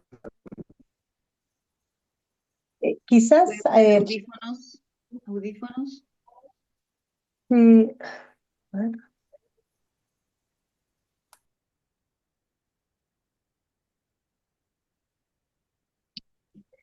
Quizás, Tratamos de... Oh, quizás No me perdón. acuerdo cómo si hacer alguien para quiere comentar abandonar. algo y Ahí está, abandonar. a lo mejor Roberto puede escribirle la pregunta a uno de nosotros o dejarla en el chat y la... Sí, no, lo que quería aportar que, o reiterar más bien, ¿no? Que en relación a lo que tú planteabas, Mónica, es que es muy importante las decisiones tomarlas muy informadas, ¿no? O sea, perderle el miedo, sentirnos con el derecho que la ley nos da como para recabar toda la información necesaria para tomar las decisiones, ¿no? Entonces, hacer todas las preguntas que sean necesarias o importantes antes de decidir si yo quiero intubarme, quiero que ir a ventilación mecánica o, no, o simplemente no lo quiero, ¿verdad? Pero porque estoy informado y sé a lo que voy, sé cuáles van a ser los riesgos, las complicaciones y sé en cuánto puede afectar mi calidad de vida. Entonces, tomar con toda la información necesaria, ¿no es cierto? Y pedirla, tomar la adecuada decisión. Eso quería agregar. Bueno, ahí retomé. Ahora, ¿cómo se escucha? Mejor, Ahora bien. sí, ahora Sí. sí. Bueno, gracias a todos por su donación de tiempo, por su donación de experiencia. Siempre me llevo en cada reunión muchísima reflexión, me llevo muchísima pregunta al final, ¿no? De certezas que tenía, siempre van con un signo de pregunta al final, si esto es así o no. Le quería contar mi experiencia personal. Primero pasa por un ámbito familiar, de una persona que tuvo 3 ACV.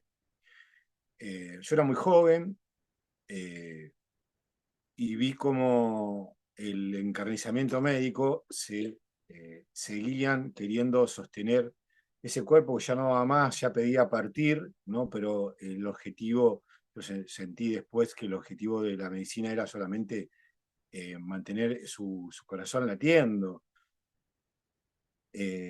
Y yo dije en ese momento, no, yo esto no quiero para mí, no quiero para mí. Después, muchos años después, empecé a trabajar con el tema de mi muerte, con, el, con, alguna, con alguna fundación y con alguna cursada que he hecho aquí en Argentina, en acompañar hacia el buen morir. Lo hago casi todos los años. Y después, bueno, la vida me planteó pasar por un proceso, tuve un cáncer, un diagnóstico larguísimo de 11 meses, un cáncer gástrico. Hace 26 meses que vivo sin estómago, y el hecho de tener mis directivas anticipadas redactadas con mucha antelación y haber trabajado el tema con mucha antelación me llevó, me facilitó mucho el proceso, todo el proceso. Inclusive llegar a la cirugía tranquilo, pudiendo transmitir a mis seres cercanos lo que lo eran mis deseos y que no quería el encarnizamiento médico. Por eso, para mí, resalto esto de no esperar el momento de estar enfermos o no esperar el momento de llegar, o a lo mejor no enfermos, por el hecho cronológico, ¿no? De que todos vamos a partir ese momento cercano para empezar a redactar, sino que, bueno, plantearnos que, como decía, no todos tenemos algo en común, que es la muerte, entonces poder trabajarlo ahora, sabiendo que, y yo lo voy haciendo, a medida que pasa el tiempo y los años, voy modificando el tema de mis voluntades anticipadas, y lo más importante, poder transmitir a mis seres queridos. Que hay controversias también, pero que sepan que lo que yo le estoy haciendo es sacándole la carga de que ellos tengan que decidir si a mí me pasará algo. No, que ya sepan, papá quería esto, mi hermano quería esto. Y es muy importante empezarlo a plantear cuando uno está bien, cuando uno está sano.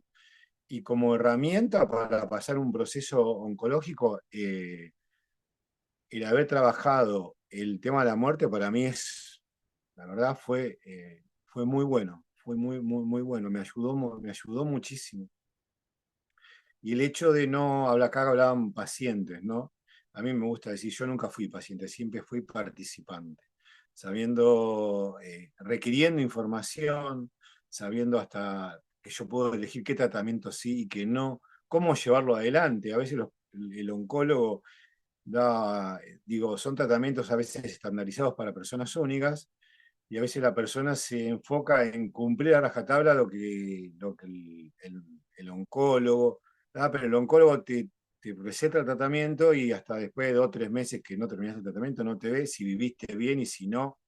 Y en todo ese laxus, el paciente, las personas veo que están muy a veces aferradas más con el tema de la radioterapia, a cumplir a rajatabla las 28 sesiones en 28 días hábiles.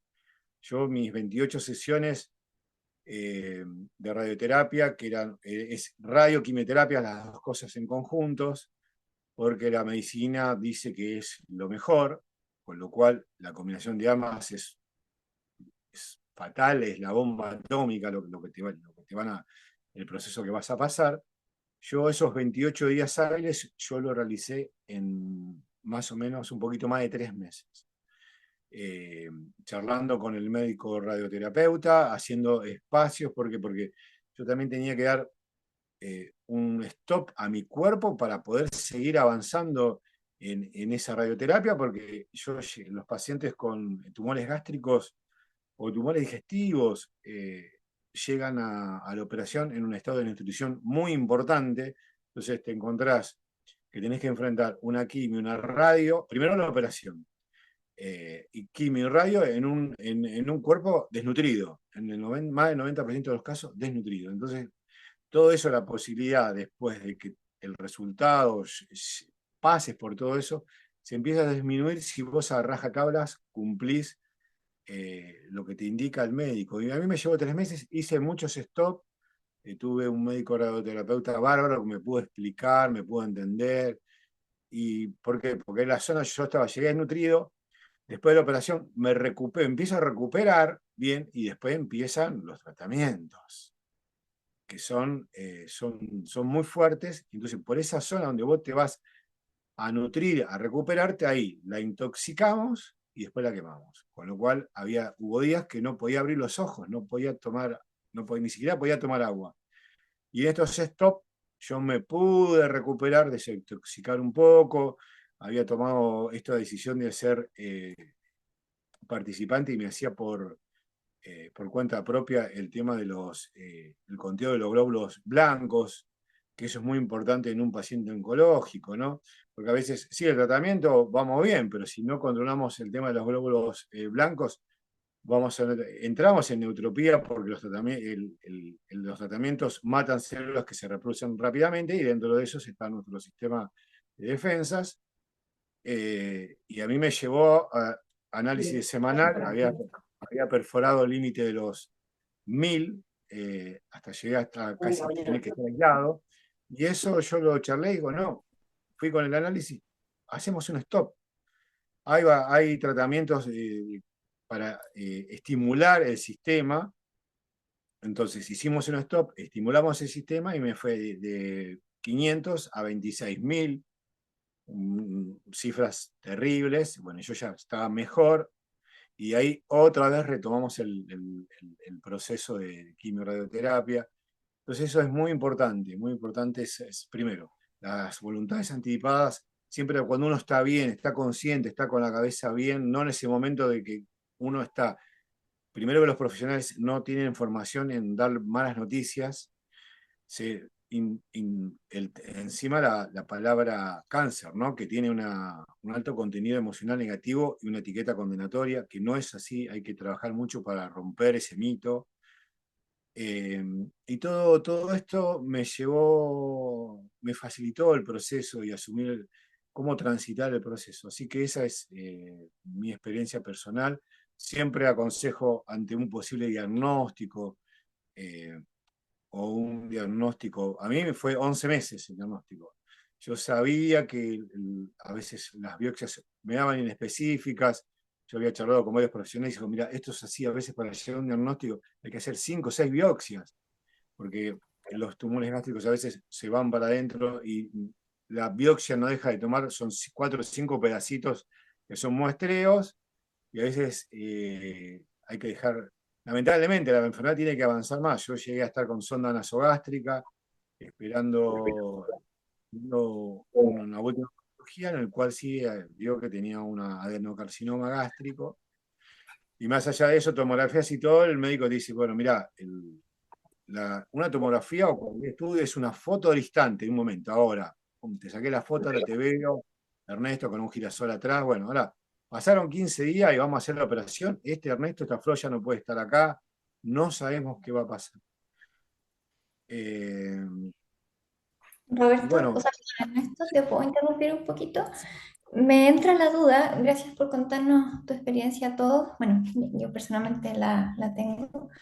Me entra la duda, tú cuando pudiste hacer estos stop, estas pausas entre tus tratamientos, ¿eso cómo lo hiciste tú? Brevemente, ¿cómo lo hiciste tú? ¿Tuviste que planteárselo al médico y el médico, o sea, tu doctora creo que dijiste que era una mujer, eh, lo recepcionó bien por lo que veo? O sea, te dio el espacio de hacer como tú querías, pero porque tú preguntaste y ella seguramente te dio la información, ¿no?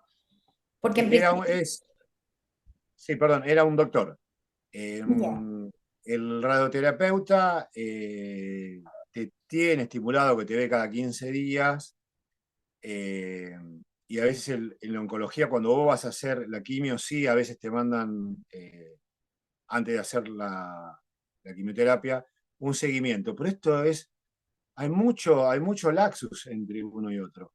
Yo le dije al médico, doctor, acá tengo el análisis que estoy por debajo de los glóbulos blancos, y le dije, sobre mi cuerpo decido yo. Sobre mi cuerpo no hay nadie mejor que para cuidarme y yo voy a sentir, yo estoy sintiendo que mi cuerpo necesita descansar. No, el médico lo reseccionó bien. Bien, por suerte tuve médicos que reseccionaron bien, tanto el oncólogo, porque a veces el oncólogo te atiende solamente con turno, y se llama el nombre Calero. Y yo mirando a los ojos le digo, mira Calero, nos vamos a tener que ver por lo menos por 5 años. Si vos no me das tu celular, así la cosa no va a funcionar. No funciona así. No te voy a molestar por cualquier cosa, pero necesito que como persona me asistas, porque los baches entre una atención y la otra pueden pasar un montón de cosas, y yo necesito que vos no hablamos como médico, como personas, y además tenés derecho a decirme no te lo doy, y yo tengo también derecho a buscar otro profesional que me asista. Y él accedió y me pasó su celular, y no lo hemos usado 2 o 3 veces. Ernesto, Perdón. sí, perdón que te interrumpa, pero como se nos está yendo el tiempo, y bueno, agradecer, por cierto, toda tu experiencia que nos ilustra mucho y nos pone en contexto, ¿no?, de todo lo que hemos estado conversando. pero hay algunas manos levantadas que gustaría escuchar sus consultas. Disculpa Sí, por nuevamente que supuesto. te haya Solo, interrumpido perdón, antes de solo para irnos. cerrar la idea de Roberto, que me parece importante preguntarle, porque justamente muchas veces creemos que el médico dice y tenemos que acatar. Pero es interesante que uno se pueda atrever. Paula también tiene historia de eso. Uno puede hacer valer su opinión de buena manera, obviamente, en una conversación y ver en el momento los pros y los contras. Por eso me pareció interesante resaltar que él fue participante, como dice, y no paciente. Ahora sí, Carmen Larose, tienes levantada la mano. Sí. Ahí, tengo Está silenciada y tenías un poco de eco. silenciar. ¿Te conectaste de otro dispositivo, parece? Ahora, Ahí sí, sí. ¿me escuchan? Sí. Necesito añadir a mi testimonio algo muy importante, que es el negocio de las clínicas y de médicos inescrupulosos. Mi hermano tuvo que ir, como les conté, obligado, y fue a la clínica Reñaca Viña del Mar, donde el médico sabía que él no tenía más que unos meses de vida porque era un tumor al páncreas. Entonces le hizo como 2 operaciones y en espacio de 16 días lo pusieron en ventilador mecánico, como 5 días. Entonces cuando un hijo le dijo, mire, nosotros no tenemos como para pagar todos estos honorarios de la clínica, así que tiene que sacarlo del ventilador. Entonces el médico dijo no, por moral, por religión, por una serie de conceptos extraños, dijo no se puede. Y mi sobrino le dijo no, no vamos a pagar porque mi padre firmó el mismo cheque y él no tiene ningún bien a su nombre. Así que cuando escucharon eso, inmediatamente dijeron, ya, en unas horas más lo vamos a sacar del ventilador. Y eso, en esos 16.000 salieron, esos 16 días, la cuenta fue de 36 millones en el año 2005. Eso quería compartir con ustedes.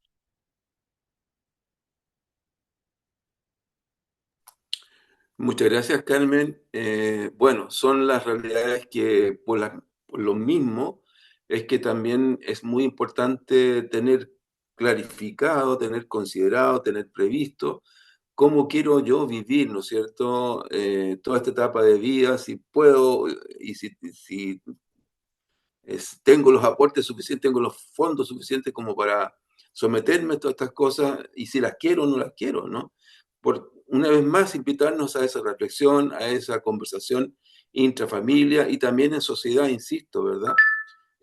Recordemos que las leyes van detrás de la realidad, van atrasadas en relación a la realidad y son las realidades las que van generando entonces las leyes, ¿no? Y entonces ese compartir social es muy importante para que las leyes vayan humanizándose. Eso. No sé cómo estamos con el tiempo, Guillermina. Pues nos quedan 3 minutitos para cumplirle. Nunca somos muy drásticos en esto, somos muy flexibles. O sea que si cualquiera tenéis algún otro testimonio, queréis compartir alguna otra experiencia o tenéis alguna pregunta, pues también la vamos a atender. Y si no, pues por parte de la Fundación Meta agradeceros a todos y a todas. Y ofreceros, Paula, Roberto, Mona, que cerréis esta intervención.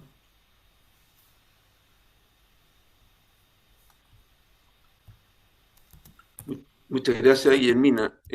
Bueno, por mi parte, agradecer la instancia, agradecer a todos a quienes asistieron o a quienes también vayan a verlo posteriormente. Agradecer especialmente a quienes hicieron preguntas o aportes, ¿no es cierto?, a toda esta temática que se nos hace muy importante.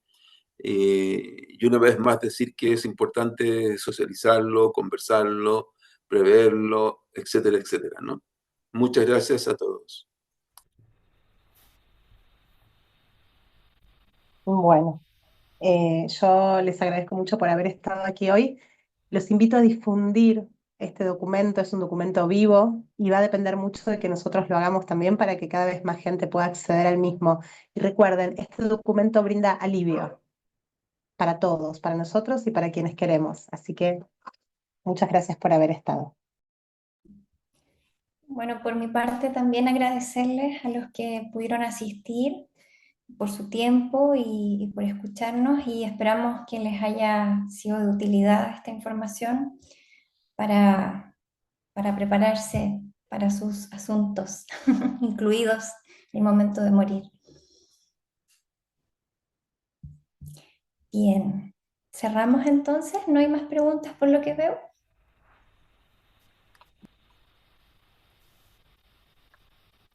Pues cerramos aquí, entonces, agradecidos y andando el mismo camino juntos y juntas. Muchísimas gracias a todos. Chao. Muchas gracias.